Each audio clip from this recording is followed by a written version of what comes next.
Habang tumatanda, unti-unting nawawala ang likas na kakayahan ng mga kasukasuan na gumalaw ng maluwag, pananakit ng tuhod, pagkaluskos ng balakang at paninigas tuwing umaga. Pamilyar ito sa maraming tao lampas edad 60. Ang pangunahing dahilan ay ang pagbawas ng produksyon ng synovial fluid. Ito ang likas na langis ng katawan na nagpapadula sa kasukasuan para gumalaw ng hindi masakit. Kapag kulang ang paggalaw, parang kinakalawang ang mga kasukasuan at bawat galaw ay nagiging hindi komportable. Pero may magandang balita. Kahit simpleng paglalakad araw-araw ay malaking tulong para mapabuti ang lagay ng iyong mga kasukasuan. Sa tuwing naglalakad tayo, ang mga kasukasuan ng binti, lalo na ang tuhod, balakang, at bukong-bukong, ay gumagalaw ng maayos sa isang ritmo. Ang kilos na ito ay nagpapabilis ng sirkulasyon sa paligid ng kasukasuan kaya mas maraming nutrisyon at oxygen ang nakakapasok sa mga tissue. Bukod pa rito, ang mismong proseso ng paglalakad ay nagpapasigla sa produksyon ng synovial fluid, ang natural na pampadulas ng ating katawan. Isipin mo ang isang kinakalawang na bisagra ng pinto. Habang hindi ito ginagalaw, lalong kinakalawang, pero kapag dahan-dahan mong binuksan at isinara, at nilagyan ng konting langis, muli itong gumagana ng maayos. Ganoon din ang ating mga kasukasuan, hindi sila nasisira sa galaw, bagkus ay napapangalagaan. Maraming nakatatanda ang natatakot maglakad dahil sa kirot, pero mahalagang maunawaan, hindi ito tungkol sa pagtakbo mabilis ang lakad. Maaaring simpleng paglalakad lang ito sa mabagal na bilis, 15, 20, o 30 minuto, maaaring gumamit ng tungkod, humawak sa railing, maglakad sa park o kahit sa loob ng bahay. Ang mahalaga ay regular ito. Kahit banayad lang ang galaw, araw-araw na ginagawa, sinasabi nito sa katawan, ginagamit ang kasukasuan, kaya dapat itong alagaan. Kung mayroon ka ng pananakit sa kasukasuan, magsimula ng dahan-dahan. Pumili ng komportableng sapatos na may maayos na cushion. Iwasan ang sementadong daan. Mas maganda ang lupa o treadmill na may malambot na surface. Maaari ring gumamit ng knee support kung mahina ang tuhod. At higit sa lahat, makinig sa iyong katawan. Kung lalong sumasakit, bawasan ang oras at kumonsulta sa doktor. Hindi kayang gamutin ng paglalakad ang osteoarthritis o osteoporosis sa isang araw. Pero kaya nitong pabagalin ang pagkasira ng cartilage, palakasin ang mga kalamnan sa paligid ng kasukasuan, at panatilihin ang kalayaang gumalaw, isang bagay na lalo nating pinahahalagahan habang tayo'y tumatanda. At habang mas maagang magsimula, mas mataas ang posibilidad na mapanatili ang magaan at maluwag na paglalakad sa mahabang panahon. Huwag kalimutang i-like ang video at mag-subscribe sa channel para hindi mo ma-miss ang mga bagong video na may kapakipakinabang na payo para sa iyong kalusugan. Pagkatapos ng edad 60, nangangailangan ng masusing atensyon ang ating cardiovascular system. Tumataas bumababa ang presyon, mabilis mapagod ang puso, at minsan ay hingalin kahit paakyat lang ng hagdan o kapag medyo mabilis ang lakad. Maraming tao ang iniisip na normal lang ito sa edad, pero sa totoo lang, ito ay mga babala na ang puso mo ay nangangailangan ng regular na paggalaw. At ang isa sa pinakamainam na paraan para alagaan ito ay simpleng paglalakad araw-araw. Kapag tayo'y naglalakad, mas aktibo ang puso, pero hindi ito na-stress. Hindi tulad ng kapag nagbubuhat o gumagawa ng mabigat na ehersisyo, umaagos ng mas mabilis ang dugo sa mga ugat, mas maraming oxygen ang nakakarating sa mga organo at tumitibay ang mga pattern ng mga artery. Ang paglalakad ay parang banayad na ehersisyo para sa puso, sapat para mapalakas ito, pero hindi nakapagod. At ang pinakaimportante, natututo ang puso na tumibok ng pantay at kalmado, na tumutulong upang bumaba at maging mas stable ang blood pressure. Ipinapakita ng mga pag-aaral na ang mga taong lampas 60 taong gulang na naglalakad kahit 30 minuto kada araw ay may 25-30% mas mababang tsansa ng atake sa puso o stroke. At hindi ito mga atleta, ito'y mga karaniwang nakatatanda na naglalakad sa parke, sa bakuran, o kahit sa loob ng mahinahong bilis. Kung mataas ang iyong presyon, ang paglalakad ay isa sa pinakaligtas at natural na paraan upang kontrolin ito. Hindi tulad ng gamot, wala itong side effects, hindi kailangan ng reseta at libre.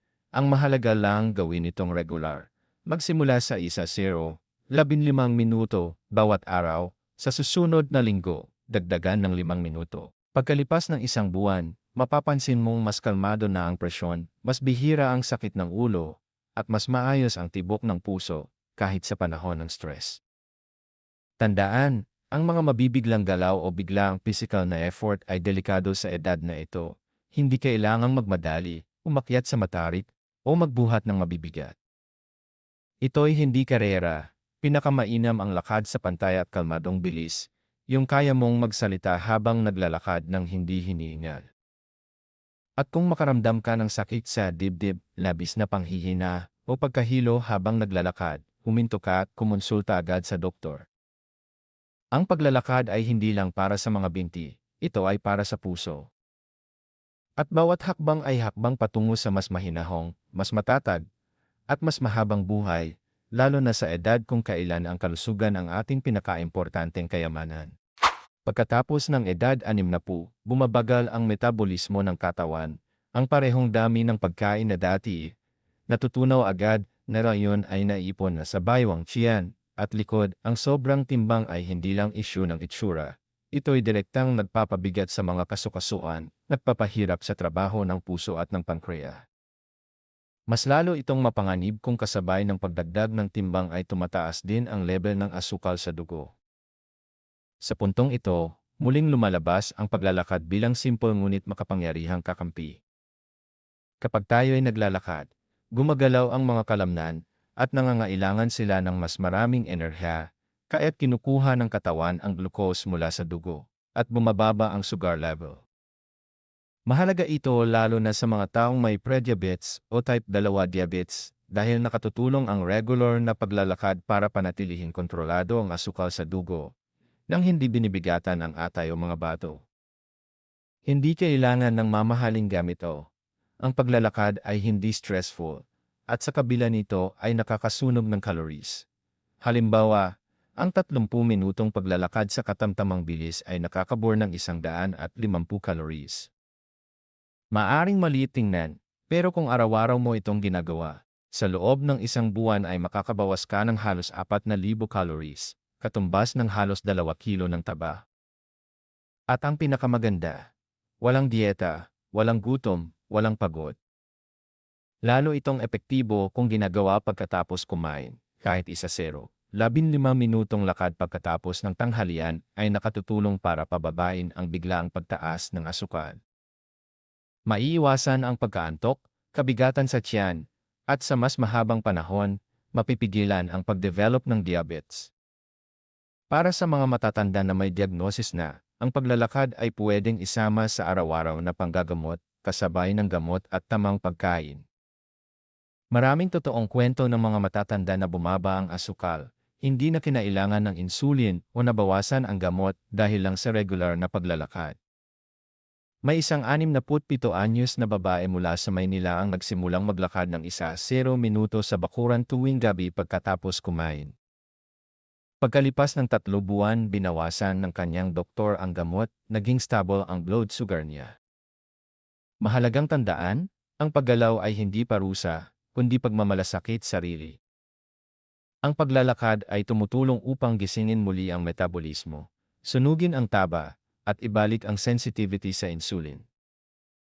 Ibig sabihin mas magaang katawan at mas malinaw na pag-iisip. Isa sa mga pinakamapanganib na problema sa pagtanda ay ang pagkakahulo. Maaari itong mangyari bigla, madulas sa basang sahig, matisod sa hagdan, o mawalan ng balanse sa pagliko.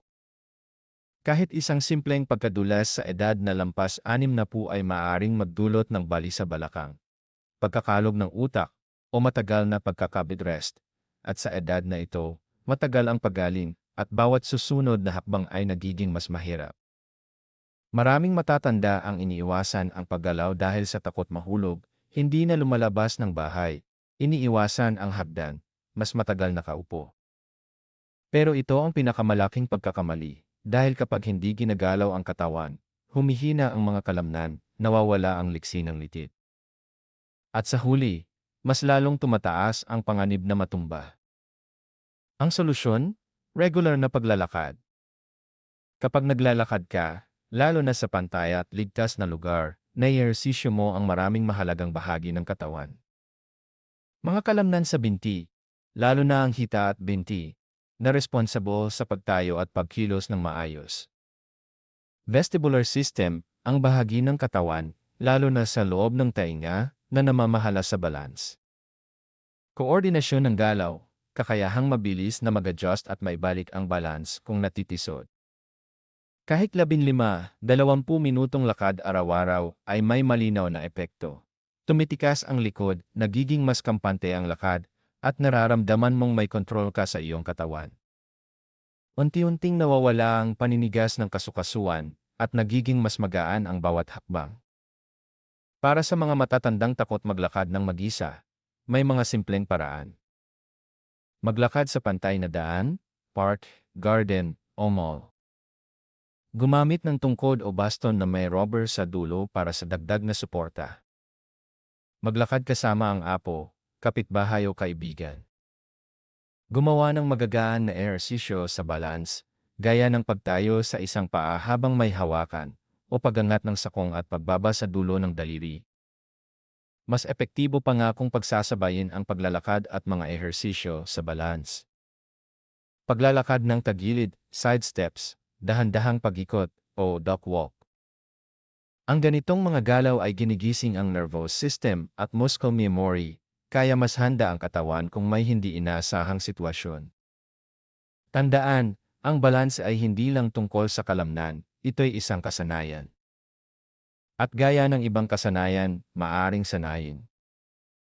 Mas maaga kang magsimula maglakad at mag-ehersisyo ng balance, mas kumpiyansa kang makakagalaw sa bahay, sa labas, at kahit saan ka man magpunta. Sa pagtanda, hindi lang ang katawan ang nagbabago, pati na rin ang ating isipan.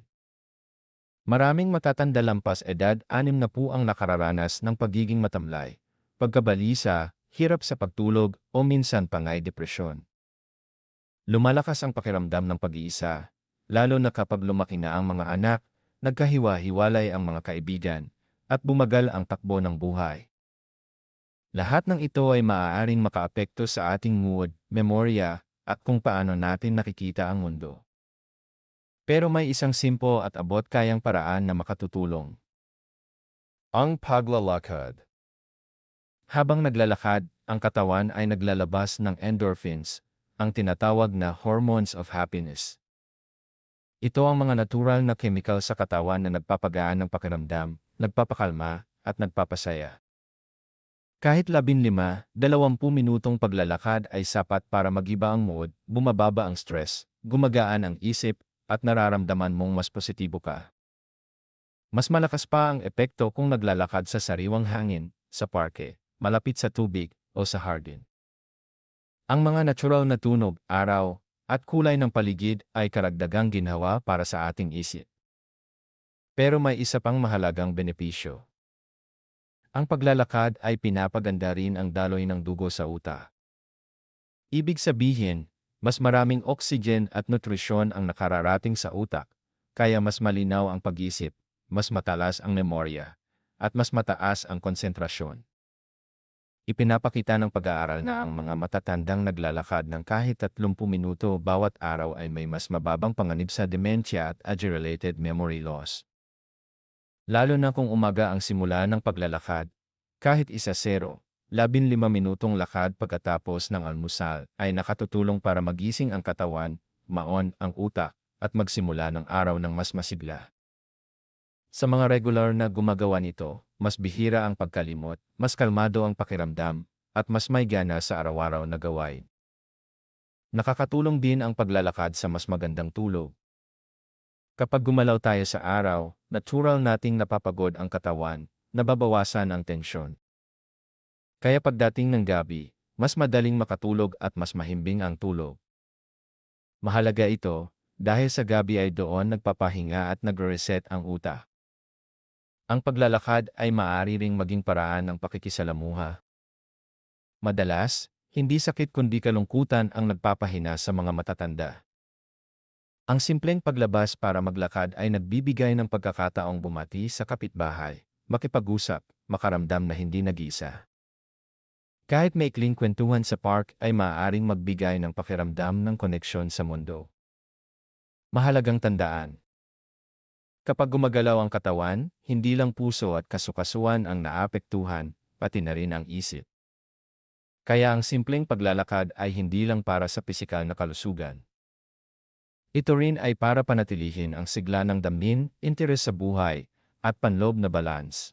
Isulat sa mga komento kung ano ang bago at kapakipakinabang na natutunan mo matapos panoorin ang video.